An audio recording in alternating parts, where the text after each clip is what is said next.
বাবা ভাত খাবে না। জুস খাবে না। বিস্কিট খাবে না। মিষ্টান্ন না। পুরা আমার মার মতো দিছে, মনে হয় আমার মা তাটাই খাবে।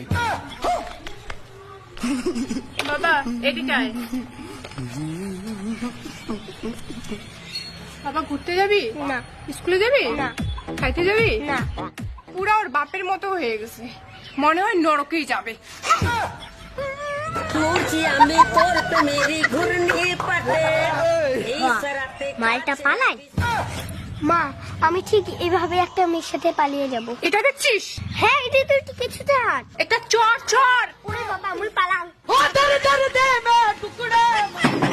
বউ গিন্নি দেখি বউ এলো সংসারেতে। ও আমার বন্ধু হয়, ওকে বাড়ির থেকে বের করে দিছে, তাই ও আজকের থেকে আমাদের বাড়িতে থাকবে।